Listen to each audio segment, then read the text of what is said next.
especialidad eléctrica del Liceo Agrícola Tadeo Perry Barnes. Espero que se encuentren bien debido a esta contingencia y hayan podido realizar la guía de autoinstrucción. A través de este video podrán tener una retroalimentación de todo el contenido subido a la plataforma de Google Drive con relación a las asignaturas de instalación y montaje, proyecto y diseño y electrónica análoga digital. Por lo tanto, se crearon 3 videos relacionados a cada una de estas asignaturas. Por eso es importante que ustedes puedan ver estos videos en un orden secuencial.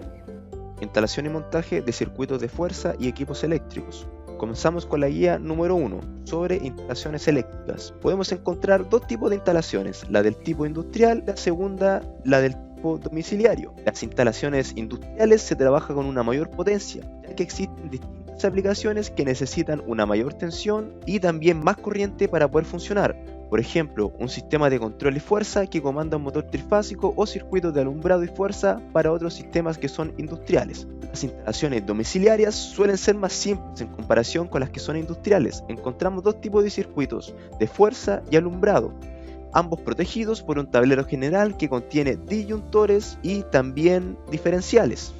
Una instalación eléctrica domiciliaria comienza desde la acometida, que es la conexión entre la red pública hasta el medidor de energía eléctrica. Luego del medidor vemos el cuadro de protección compuesto por diferenciales y disyuntores que previenen accidentes eléctricos, junto a la puesta a tierra que tiene la función de conducir la corriente hacia la tierra en caso de cualquier eventualidad. Y por último se encuentran los circuitos de fuerza y alumbrado conformados por conductores, canalización, interruptores, enchufes, cargas y otros. En la guía número 2 encontramos el paso a paso para calcular un consumo eléctrico domiciliario. Cada aparato eléctrico funciona a través de un voltaje y una corriente, y si multiplicamos estas 2 magnitudes nace un concepto llamado potencia, cuya unidad de medida es conocida como watt. Cuando un aparato se conecta al enchufe y se enciende, este va a consumir una cantidad de energía eléctrica que depende del tiempo que lo mantengamos encendido y también va a depender de la potencia del aparato. Entonces, el consumo eléctrico es igual a la multiplicación entre la potencia eléctrica y el tiempo de uso en horas. Esto quiere decir que la unidad de medida es kilowatt por hora. Veamos un ejemplo. Tenemos los siguientes datos de un hervidor. La potencia de este es de 1800 watts y si sumamos la cantidad de tiempo que se utiliza en el día es de 120 minutos. Primero, antes de empezar a calcular el consumo eléctrico, debemos pasar los datos de potencia a kilowatt, dividiendo los 1800 watts en 1000 y el tiempo dado en minutos debemos dividirlo en 60 para pasarlos a hora. Luego, para calcular el consumo diario del aparato, multiplicamos por la potencia expresada en kilowatt con el tiempo expresado en hora, quedándonos que el consumo diario del hervidor es de 3,6 kW por hora. Y si queremos conocer el consumo del hervidor durante el mes, debemos multiplicarlo por los 30 días. La guía número 3 está relacionada a conductores eléctricos. Estos conductores conducen la corriente eléctrica para que ésta pueda llegar a una carga. Los más usados son de material de cobre y aluminio. En el caso de las líneas de alta tensión y de media tensión se utilizan conductores desnudos sin aislantes, en su mayoría de aluminio por su menor costo frente al cobre. Existen varios tipos de conductores. Algunos son el alambre, cuya alma conductora está formada por un solo elemento o hilo conductor. Por otro lado se encuentra el conductor tipo cable, donde su alma conductora está formada por varios hilos. También el multiconductor, que tiene 2 o más almas conductoras aisladas entre sí con una o más cubiertas protectoras. Existen normas de calidad y estandarización que se deben considerar a la hora de fabricar un conductor. Estos se fabrican considerando los esfuerzos mecánicos, factores climáticos y efectos eléctricos. Un ejemplo puede ser el modelo de cable o alambre THW, el TW o el THHN, donde T significa que el conductor tiene un aislamiento termoplástico, H que es resistente al calor, HH que es altamente resistente al calor, W que es adecuado para lugares húmedos y N que tiene recubrimiento de nylon resistente al daño por petróleo o gas. En esta diapositiva podemos ver una tabla con información relacionada a conductores tipo alambre y cable del modelo THW. Nos muestra distintos calibres, número de hilos, sección del conductor, diámetro y la corriente máxima que puede soportar el cable o alambre, entre una temperatura entre 60 y 70 grados Celsius. Cabe recalcar que entre menor es el calibre del conductor, mayor es la sección, el diámetro y la cantidad de corriente que éste puede soportar. Por último, la guía número 4 sobre canalizaciones, las cuales pueden ser de distintos tipos, entre ellas la canalización que es del tipo visible, observada a simple vista por estar adherida a muros o techos. Por otro lado está la canalización embutida, colocada en perforaciones o calados hechos en muros, losas o tabiques, y la subterránea que va bajo tierra, cualquiera sea el material o soporte del piso.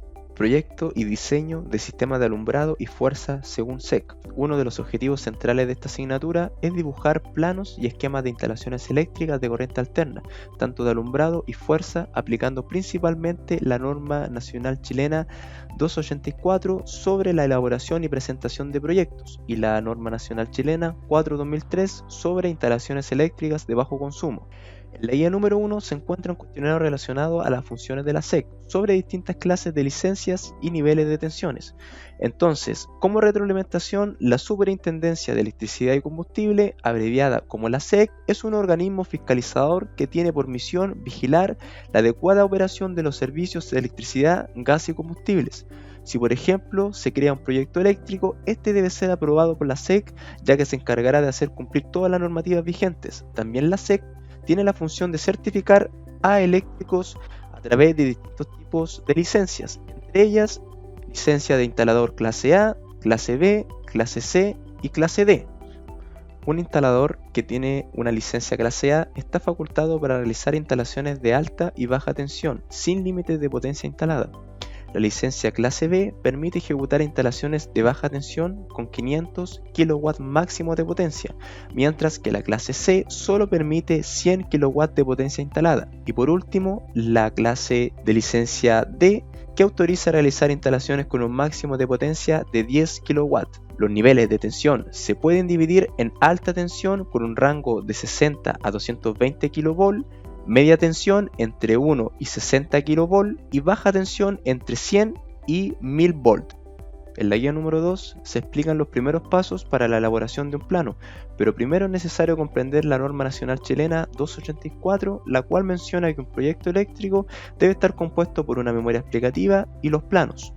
Una memoria explicativa debe contener la descripción de la obra, los cálculos justificativos, especificaciones técnicas y publicación de materiales, y un plano eléctrico debe incluir un formato, margen, recuadro, identificaciones, cuadro de carga, tabla de simbología, proyección, esquemas o diagramas unilineales y otros. En este semestre nos enfocaremos a realizar planos eléctricos dejando atrás la memoria explicativa. Otra norma importante para la elaboración de un plano es la norma nacional chilena 1393, compuesta por dos secciones.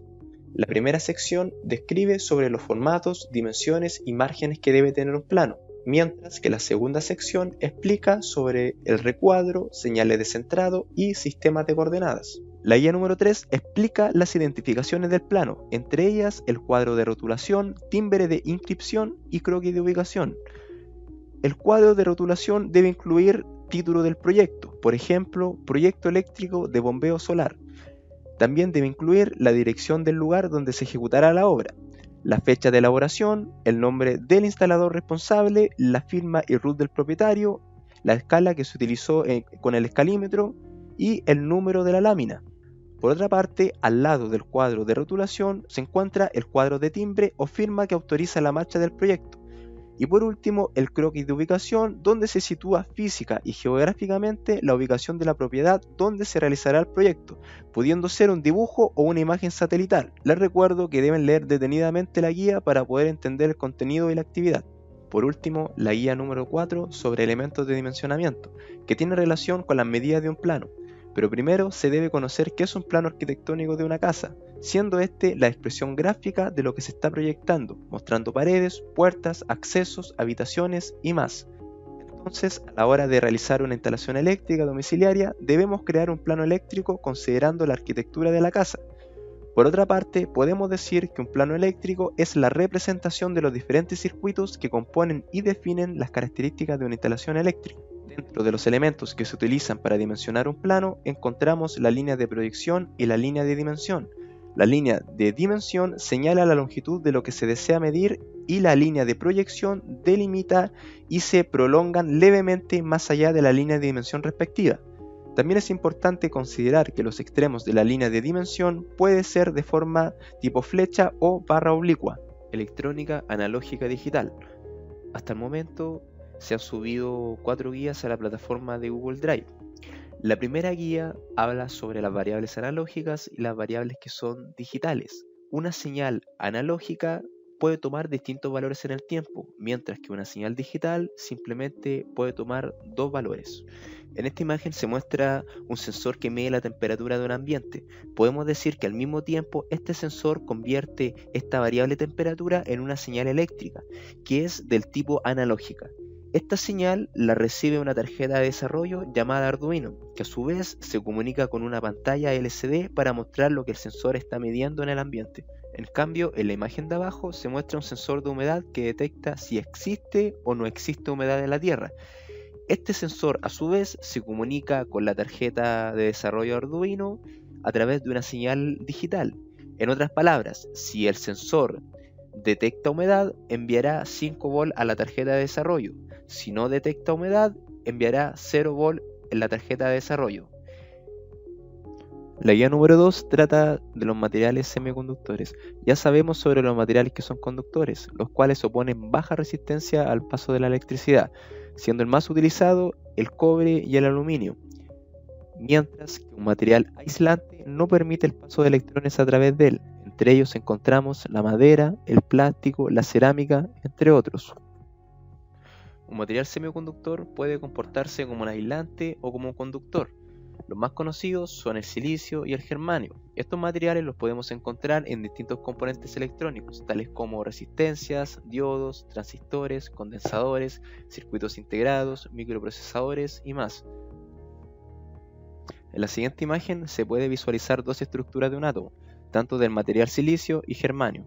Un átomo de silicio tiene en su última órbita 4 electrones de valencia, los cuales a su vez se unen a través de un enlace covalente con otros electrones del mismo material de silicio, creando una estructura cristalina.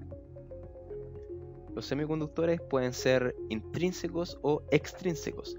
Le llamamos intrínsecos cuando su estructura cristalina se compone de un solo material, mientras que un extrínseco está compuesto por una base de silicio a la cual se le agrega impurezas de otro material semiconductor. Al aplicar energía eléctrica a un material que es intrínseco, este se comportará como un aislante, en comparación con un extrínseco que actuará como un conductor dejando pasar la corriente.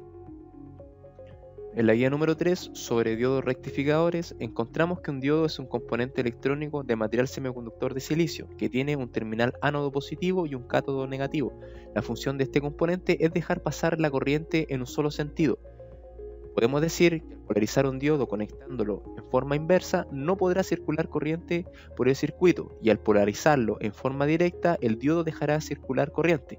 Entonces, ¿qué pasaría si un diodo lo conecto a una fuente de corriente alterna?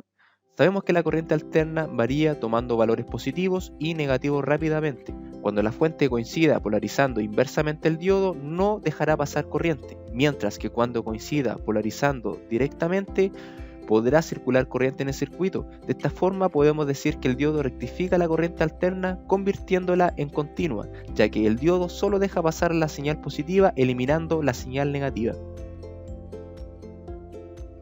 La guía número 4 trata sobre circuitos rectificadores. Encontramos 2 aplicaciones de circuitos electrónicos que utilizan diodos rectificadores. Estos tienen la finalidad de convertir una corriente alterna en una corriente continua. La primera aplicación consiste en un circuito rectificador de media onda, compuesto por una fuente alterna, un transformador y un diodo rectificador. Según este circuito, lo podemos dividir en una etapa de transformación y una etapa de rectificación. El transformador en este caso se encarga de disminuir la tensión de 220 proveniente de la fuente alterna, para luego ser rectificada por el diodo, quedando una señal continua solo con valores positivos. El segundo circuito es un rectificador de onda completa, formada por una etapa transformadora, rectificadora, filtración y regulación, que hace posible que la señal de salida resultante sea totalmente continua de forma lineal. Espero que este video les haya ayudado y recuerden que las guías se entregan el día 29 de mayo entre un horario de 9 a 13 y de 15 a 17:30 horas.